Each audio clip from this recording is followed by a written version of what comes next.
Good evening and welcome to Money Talks. I'm your host, David Symington. People have been hearing about bitcoins now for about 5 years, and if you'd got in then, your investment would have gone up 5,100 times in value.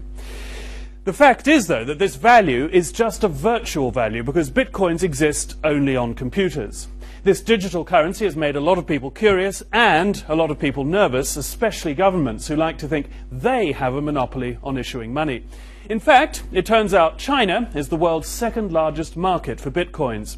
So, what are they? Real money? Just fun for computerized speculators? The wave of the future? Or a threat? Let's log in and find out on this week's Hot Chat. Just like all of us, Xiong needs to buy things, snacks at convenience stores, newspapers on the street, or public transport tickets. And like the rest of us, he does this using RMB notes or coins from his wallet. But unlike most of us, this is not Xiong's only wallet. Often, Xiong will reach for his mobile phone and log on to his digital wallet, where he keeps his bitcoins. 我自己在用比特币买过衣服，然后自己也卖过衣服包括卖过书。随着比特币在中国的那个用户群越来越大，持有比特币的人越来越多，然后接受那个比特币支付的商家和电子商城也开始出现。Xiong is a big supporter of a free market economy and began using bitcoins at the end of last year after hearing about them from his friends.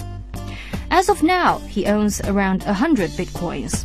In order to promote the use of bitcoins, he has set up a Taobao shop that accepts bitcoins in payment. Xiong is not alone. Many of his friends now use bitcoins online for their daily shopping, and Mr. Gong is one of them. Though he's a bit shy and asked us to disguise his identity. With a strong background in both IT and economics, Mr. Gong got into bitcoins last year and has translated dozens of bitcoin-related articles into Chinese. Different from his friend Xiong, however, Gong is more of a bitcoin investor. He bought his first bitcoins online at the end of last year for about $15 per coin. The price is now around $150 per bitcoin, and Gong owns thousands of them.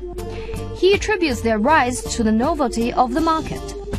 中国很多玩家在2010年进入比特币这个领域，那到2011年，比特币已经有非常多的中国玩家开始加入。在这种情况下，中国比特币市场可以说是非常活跃的。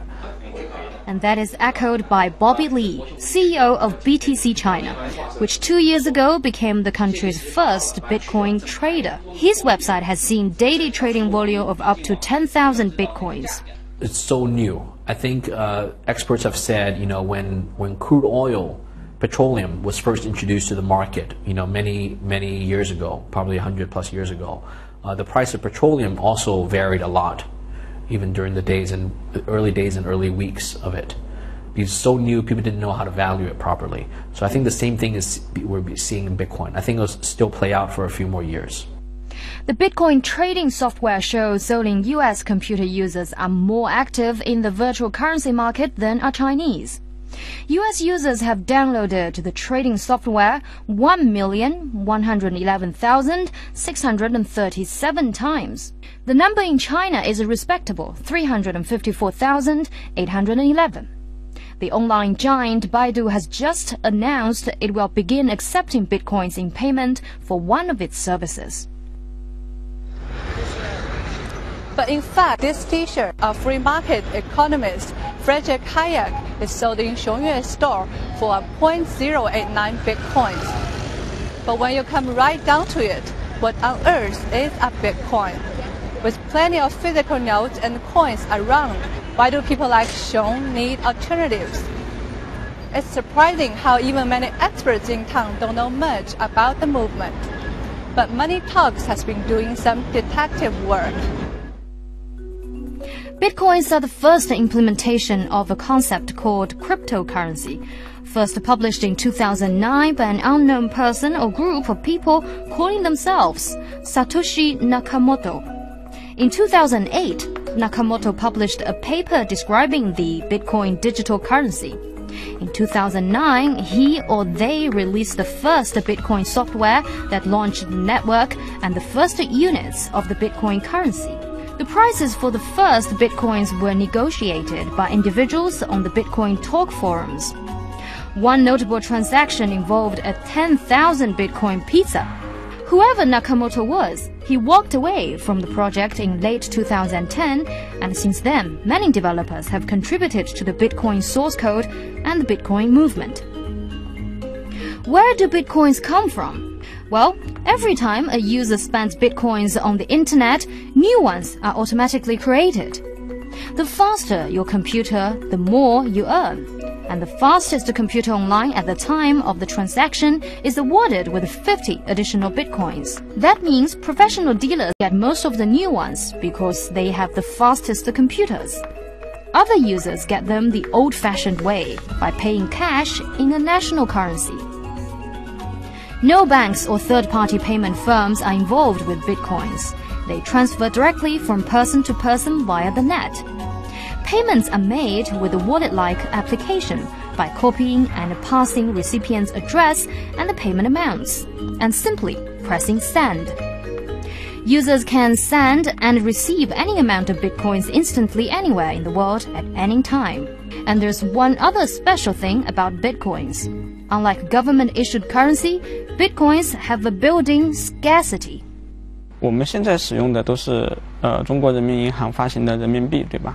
那这种货币呢，它的发行权是在央行这里的。那央行可以随意的那个印钱，央行每印一笔钱，它的那个剩下来的钱就会贬值。但央行印出来的新钱不是平等的，不是平均的到我们每个人的手上，它会先到一些人的手上，比如说，先到某个给政府做大工程的人手上。那这些人拿到这些货币的时候，整个市场上的钱还没有贬值，然后他花掉了这笔钱，那市场上的钱开始多起来，货币就开始贬值，会让我在这个过程中受损。But the number of new Bitcoins created in each update is halved every 4 years. By the year 2140, the system will not issue new ones into circulation. By then, the software is set, so the total number of Bitcoins will have reached a maximum of 21 million. The fact that there is an eventual limit to the number of Bitcoins in circulation tends to make people unwilling to spend them freely. If one thinks that Bitcoins are going to become more and more popular, then it's foolish to spend them today. The rational thing to do is to either hoard them or invest them. And that is just what many people are doing. 有一部分我在放在那里的没有动，另外一部分呢，我现在是买了一些比特币的股票，比特币的交易平台啊，还有比特币挖矿的公司啊，还有一些就是用来可能在进行一些投机行为吧。比特币可能用比特币去做黄金期货啊，或者是单纯的买比特币卖比特币这样。The number of trading platforms in China where people can buy or sell Bitcoins or invest in Bitcoin stocks or futures has risen to 14 in the past 2 years. That contrasts with sites where people use Bitcoins to buy physical goods. We could only find 2 of them. With easy trading, a limit on their production, and even investment opportunities, many regard Bitcoins as an experiment in a modern monetary system. But the problem is that the lack of government regulation that makes it so easy to use Bitcoins also makes it easy to use them illegally. And that's drawing government's attention, particularly in the US. In May, U.S. federal agents seized $5 million from the bank accounts of a website called Mt. Gox, the world's largest and oldest Bitcoin exchange. The U.S. government seized the money after a judge found reasonable suspicion that Mt. Gox was acting as a money service business without a license. In August, the New York Department of Financial Services issued subpoenas to 22 Bitcoin companies demanding information about their policies on prevention of money laundering and consumer protection. The latest U.S. move against the Bitcoins came earlier this month when it shut down Silk Road, an internet site that was selling drugs using Bitcoins. In seizing it, the FBI also took control of 26,000 bitcoins belonging to Silk Road customers. Aside from the US, other governments are also paying attention. Thailand in July became the first country to ban bitcoins after the central bank ruled they are not a currency. By contrast, some are more friendly. In August, Germany's finance ministry formally recognized the bitcoin as a unit of account that can be used for private transactions. China, too, is taking a relatively relaxed approach. Chinese bitcoiners are even buying and selling stocks on exchanges where bitcoin-related businesses are raising bitcoin cash by going public. One Chinese Bitcoin stock exchange, 796 Exchange, is up about 50% since it offered its own stock on its own website in August. Other virtual IPOs include Labcoin and MyMiner. Yang Qing has studied the relationship between IT and finance for more than 15 years, and she suspects the Chinese government's friendly approach is likely to continue. 中国其实对一些就是我们叫startup 的一些产业也好，一些公司也好，其实它只要没有危害到这个实体金融秩序的，在初期其实是采取一种不干涉的一个态度。像快钱啊、支付宝其实已经纳入银监会的一个监管，他们属于二次支付。那是因为他们已经在实体的这个对经济啊或者是金融已经有非常大的一个影响。那目前来看，中国政府应该是，其实是一个我觉得还是相对积极，或者说是任其发展来看这样的一个态度。But if the government steps in the future, what role should it play? 如果是未来的话，最重要的第一个就是从法律上怎么定位的问题。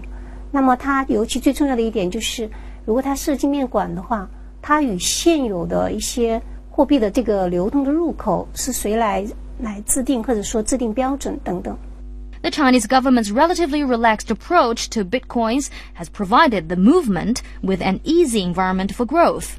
Even some Bitcoin pros are looking for a little more regulation, though that idea is opposed by others. Personally, I hope to see more government regulation on Bitcoin to clarify what businesses can and cannot do with Bitcoin, to clarify how individuals can and cannot buy and sell Bitcoins. 如果监管的话，可能功利的来看，它可能会让比特币迅速的取得合法的地位，然后用户群也可能会很快的扩大。但是我觉得比特币的本质的话，它是一种自由的货币，它不应该被政府监管起来。这和它的初衷是违背的，还是应该有市场的监督。我们相信支付宝也并不是因为政府给了支付宝一个权利，说你是一个网上货币管理局，而是说支付宝这个公司一直重视它的信誉，所以我慢慢的相信它。Some experts say, however, the real reason the Chinese government hasn't established a policy on bitcoins is that it still doesn't understand what they are. Which brings us to the basic question, are bitcoins really money? People have different ideas about money, but most would agree that it's something in general use as a medium of exchange. There are three key points in this concept: value, general use, and a medium of exchange. Of course, Bitcoiners think Bitcoins meet all these requirements. The few experts here who've studied Bitcoins agree that they also fit two important qualifications: general use and medium of exchange. 只要有一方愿意把价值放进去，另外一方愿意用物品来交换这价值，其实这就是一种货币。比特币说实在的也有，但是它的所谓的一方跟另外一方，可能就比较局限在一些相信它的人，所以说这群体是相对的比较小。Mr. Ye balks at the third requirement, however. There is no physical economy behind Bitcoins, and so there's no value that can be attached to them. Value is the most important characteristics of a currency. 你要去界定一张纸张，它可以产生很多价值，它必须背后有一个很大的理由，让很多人相信它有价值。那比如说美元全球通用，仗的是什么？美国是全球最大的经济体，然后军事力量跟经济力量是完全是无可匹敌的，所以它可以印出一张绿色钞票，所以它值$100。但比特币发行人既没有军队，也没有经济体，也没有存款，所以它是一个非常就是说虚拟的东西。这就有点像是有个小孩子，他看到他爸爸每天穿西装出门，回来就赚一些钱，他以为自己穿上西装走出去，回来就可以赚很多钱。就有样学样这样子，可是事实并不是这么一回事。Bitcoiners argue back that Bitcoins have value because they can be used just like money. And even better, Bitcoin can't be manipulated by anyone. It is simply based on a mathematical computer program, and that makes Bitcoins even more valuable. 比特币协议它是完全公开的，然后目前它所有的客户端也都是开源的，就是说意思就是开放源代码的。在这种情况下，我们只要相信算法没有问题，我们就相信比特币本身是值得信任的。那么算法对于我们技术人员来说，算法是就像1+1=2一样坚不可破的一个事情，而且已经无数人检查过它的整个算法，到现在为止也没有任何人找出它的算法的漏洞。所以我们基于对算法和对比特币整个协议的一个信任，从而建立出一个对比特币的信任。Not everyone can follow the math, of course, let alone believe in it. There are enough around who do, however, that in fact, the Bitcoin is no longer the world's only digital currency. There are others, such as Litecoin and Ripple. Some speculate that a digital currency system may be emerging. 如果比特币它是在这个虚拟货币里头是黄金，数字黄金的话，那么还有这个 Litecoin， 我们把它称之为数字白银，就是它产生的速度更快，然后量更大，那么它的相应的价格也会定价也会更便宜，所以这个就是相当于这个虚拟货币体系当中的一个金字塔，或者说一个网络样的。Whatever the future holds for Bitcoins, they have brought a new way of thinking about monitoring systems to thousands of computerized speculators. To many, the thrill of that will never fade away, no matter what happens. 像比特币这样的思想应该永远不可能结束了，因为比特币对整个货币设计的思想已经产生了非常大的冲击，甚至对 IT 领域，甚至对社会来说都是有着极其深远的影响。所以说我认为即使比特币在某个时候可能会被某些更先进、设计更超前的一些货币代替，但的思想永远不会消失。德索托认为新世纪最重要的一个经济学家最重要的一个工作就是去反对中央银行和和银行的这种特权。那如果比特币发展得好的话，它有望实现这一个目标。Of course, central banks and their authorities may have a word or two to say about that first. And when you think about it, currencies are based on nothing so much as trust. Now, I trust my computer, usually, but I'm not sure I'm ready to trust it more than the renminbi in my pocket. Welcome to Corporate Catch-Up, that bit of the programme where we take a look at what's been attracting most attention on China's business website. Here's our corporate correspondent Chen Xuan to fill us in. Good evening, Chen Xuan. Good evening to you, David.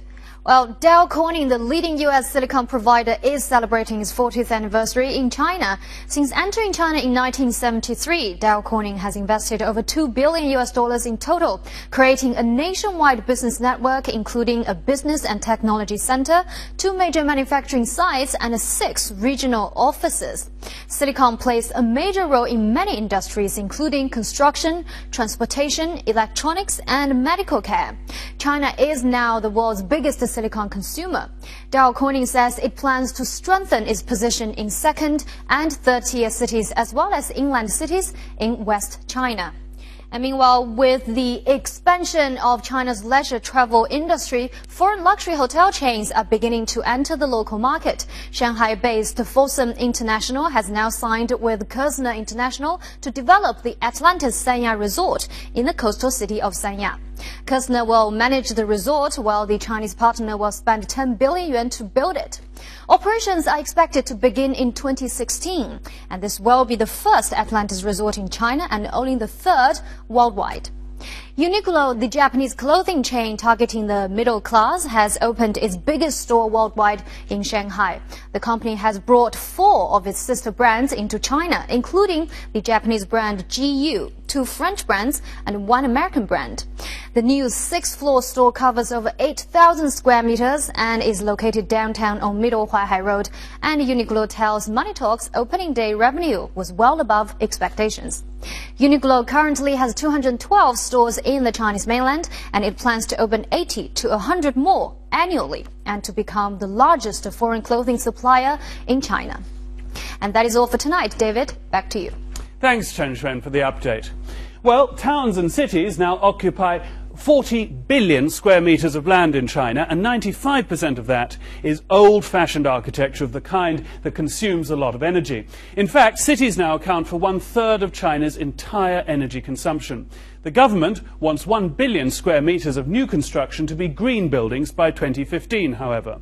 Saving energy and protecting the environment are new concepts for cities, and so 6 years ago, a Canadian architect set up here to provide green services for developers, manufacturers and designers of energy-saving construction solutions for projects. Is it helping? How do you make money off green? Let's find out more in this episode of Lightbulb. Last year, major real estate developer Soho China declared a change in its business model from build and sell to build and rent. That meant more attention to reducing energy consumption, and so green became very important to Soho, as it has to more and more developers nationwide. And if a developer doesn't have environmental experts in-house, who do they turn to? Consulting companies. Developers need to figure out who can contribute to real value for their green tech appliance and services into their new projects.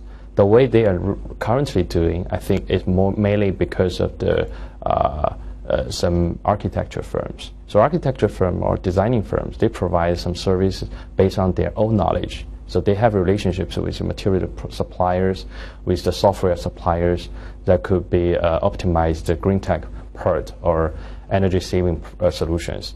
But right now, if there will be online marketplaces, or basically it's a big platform that connect all the suppliers or possibilities with the end users or designers and architects, that could be very helpful to figure out the right cost benefit for the developer side. And that's why Rafer Wallace established Giga, an architecture consulting firm supporting environmentally friendly construction. Giga stands for Green Ideas, Green Actions. Rafer had realized that as an architect, if he really wanted to make an impact, he had to focus on something special. That's how Giga was born. I wanted to choose a profession where, very naively, thought, okay, I could change the world. And when I graduated from Canada, from Quebec. Not a very busy place, and when a place is not busy, you can't create much change. So where was the busiest place on earth? The places that needed the most green focus, and that was China by far. And so bought a one-way ticket to China to start doing research in green design. This eventually led to Giga. Giga provides both online and offline services to 3 groups of people: property developers, design companies, and materials manufacturers who have been charged with building green projects. Services allow them to optimize their projects with software online, but also learn from each other at offline events that Giga organizes. Property developers can list their projects on Giga Base to look for green solutions. Designers can use the website to pitch their ideas with green materials that they can find on Giga Base. A00 Architecture, a Shanghai design firm, is one of Giga Base's licensed members. They use Giga Base to complete work on the Urban Hotel, which boasts it is Asia's first carbon-neutral hotel. I never stuck to one for a certain amount of time before Giga.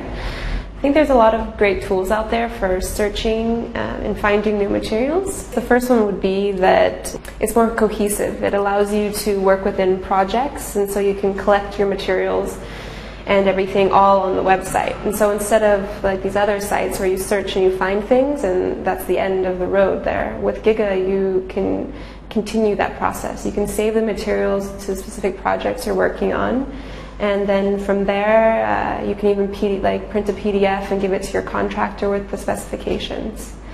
And then of course the second thing that stands apart from other databases is just the pure knowledge that you get from Giga. So you can really get a clearer picture of what the material is you're using and how that's going to relate to your project and all those kinds of, especially on the sustainable aspects. Giga started out as a non-governmental organization. Eventually, however, Rafer had to shut down the NGO and rethink things. Traditional business approaches didn't seem to work for green architecture because of their focus on profits. The NGO approach didn't either because it focused on social and ecological issues, not the bottom line. And in many respects, I'm glad it failed because it's allowed us to do a lot more interesting work, not just in terms of green design, but in terms of cracking the social enterprise model. Giga is Rafer's attempt to invest a business model to create an entity which is half NGO and half money-driven business, which focuses on triple gains: social gain, ecological gain, and monetary gain. Altogether, Giga has so far completed over 120 projects, most in China, but also half a dozen in other countries. For the past 6 years, Giga has raised over $1.2 million in foundation support for its operations, some of it from the Clinton Foundation, led by former US President Bill Clinton. That startup money has enabled the company to break even on its sales of basic services. They're hoping for another $1 million in income this year, as more and more companies in China and elsewhere respond to their offers. Giga's current profit model charges fees from companies using its services. Giga now has over 60 registered design companies, 15 of which are international. Most income, however, comes from materials manufacturers. Giga showcases over 10,000 products, over 300 of which have been tested by the company itself. Corporate licensing for suppliers starts at 25,000 RMB a year, and that brings in more than 60% of Giga's revenue.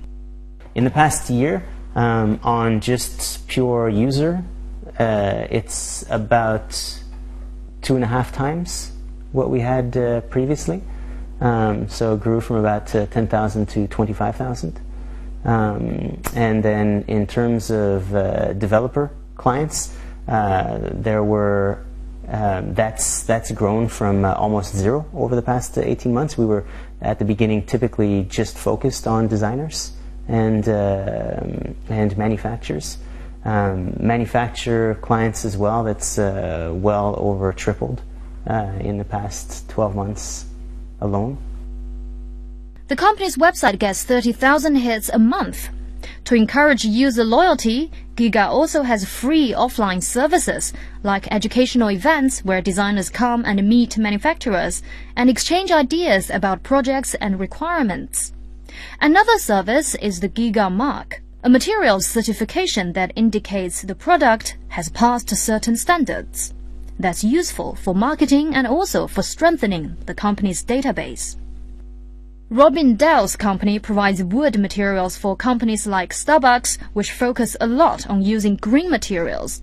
He credits Giga certification with boosting his revenue by 10%. I think that people logging onto the Giga website can see the work and the effort that all the team at Giga have done to collect all that information from the suppliers and to vet that information. There's been a lot of scandals in the Chinese market when it's come to wood flooring in the last few years, and 50% of the certification from many of these suppliers has been faked. So the website enables us to show all the certification that we've gone through on the site itself. It allows end users to review the documentation. Because the end users trust Giga and the work that they're doing, it allows them to form a trust with us. 22% of Giga's users are now outside of China, and so the company has set up an office in Canada to serve them. Internal plans also include almost doubling the list of recommended environmentally friendly construction materials. But with expansion, of course, come new challenges. Anyone recommending construction materials in China naturally faces competition from one of the country's giants, Alibaba. And competition from other architecture consulting firms remains tough in the real estate market. Still, another concern is from imitators. Since Gigabase went open online in 2008, there have been a good number of companies copying the tools they provide. We actually don't lose any sleep on getting copied. I don't worry about that at all. A bigger concern is just, again, on the innovation piece. Making sure that we are the first to be coming up with the systems that we are creating to help the industry move along. Probably the biggest issue is finding ways to do what we want to do in an environment that doesn't really have support for it. And that was very much the reality 6 years ago. Which is why we started the whole ranking idea. Was really looking for tricks and ideas and innovative thinking for us to move the industry in the direction we want it to move, that we need ecologically to see it move in, and change people's perceptions. Being the first innovator has been the solution so far. Giga spends 25% of its costs on hard R&D related to green building certification and standards. That means the company cannot be sure whether it will generate revenue or not. Another 25% goes to software R&D, such as mobile terminal apps. Makes it a huge advantage to what it was before, because most of the time when I'm finding new materials or I see something new, I'm not sitting at my computer. I'm out shopping somewhere, I'm out doing something. And with the apps, they allow you to, at that moment, take a picture of something and put it into your personal material database. And from there, you can either contact the supplier or save the image. Giga says their investors vary substantially in shape and size. Some are foreigners, some are Chinese, some are architects, some from the banking world, and others have done well with their own businesses. What they have in common is that they want to promote change, not just on the green side, but also in terms of social enterprise. Apart from some strategic investors and NGOs, a wow idea is the must-have for internet investors. I think if they can do these services, it could be a very interesting topic to attract the mobile internet investors like us. So we are looking for some good niche market players that can work on some interesting projects. Basically, they can leverage the good know-how to upgrade the whole industry. So by leveraging some mobile internet elements. So I think this could be feasible. Giga says they've got plenty of investor interest, but they have their own standards too. Are the potential investors property market players, and are they big enough to support Giga? The company is one of China's first experiments in social enterprise business, and so far at least the market seems strong enough and interested enough to support it. And welcome to On Reflection. Thoughts this week about where China's putting its money abroad and how it's spending it at home. Well, the Chancellor of the Exchequer, George Osborne, was in China this week pushing for greater financial integration between China and the UK. The Financial Times has given the thumbs up to two bold measures that have been announced. One, that sterling will be allowed within certain limits to trade directly with the renminbi, and two, that British companies will be allowed to invest on the Shanghai Stock Exchange, though with a cap of 80 billion renminbi. The paper questions, however, a third proposal which would relax banking regulations and allow Chinese banks to set up branches in the UK more easily. The FT is not convinced by Osborne's assurances that the banks will be only wholesale and will not loan to the average consumer. The paper writes, somewhat glibly, banks can grow entangled with ordinary business in unpredictable ways. For Mr. Osborne, though, I guess the choice between offending Chinese banks or the editors of the FT will not present much of a dilemma. The Economist this week turns its attention to the central government's massive south-north water diversion project, which is aimed at bringing water supplies from the south to the increasingly parched north of the country. The newspaper says China is right to be focusing on the problem, but is sceptical about whether canals are the right approach to take. They're hugely costly and, more importantly, only increase water supplies by very small margins. Only a few percentage points, the paper estimates. The Economist believes attention should be focused instead on demand, not supply. Water charges in China are on average only 10% of what they are in most European countries. The paper says that is far too cheap and that water in China should be priced to reflect its scarcity. That would prevent enormous waste in both industry and household consumption, The Economist says. Well, everyone's been watching the political and fiscal crisis in the US this week, including Tsinghua University economics professor David Lee. Commenting in the Financial Times, Lee writes that even before the US budget crisis, Beijing was worried about being too exposed to US debt. China now holds 8% of all of it, worth at least $1.3 trillion. China has continued investing in the US, Lee writes, because of a perceived lack of alternatives. But he offers three. One, overseas listed Chinese multinationals. This, Lee says, would be like investing in China itself. 2, AAA rated government bonds of countries like Germany and Australia. 3, public utilities companies in mature markets. Lee says the US has effectively been getting a free lunch thanks to the unwarrantedly high demand for its government debt that doesn't reflect the country's financial health or economic stability. China has been a big contributor to the demand for US debt, Lee says, but if it stops the flow of easy money to the US Treasury by diversifying its investments, the US may finally have to wake up to its own problems. At least, that is, if anybody in Washington has the energy to wake up after this week's round of political infighting. Well, that's Money Talks for this week, and we hope you've enjoyed the show. As always, if you want to get in touch with us, you can do that by email at moneytalks@icshanghai.com or contact our Sina Weibo at ICS-Moneytalks. But for now, enjoy the rest of the weekend and good night. Traditional Chinese medicine has undeniably made great contributions to the health and development of the nation. But as Western medicine has grown in popularity, traditional treatments here have declined. Even worse, the traditional ingredients are natural products like plants, and their quality is falling because of intensive growing and harvesting by profit-hungry producers. Can Chinese medicine get well again? Tune in to Money Talks next week for the prognosis.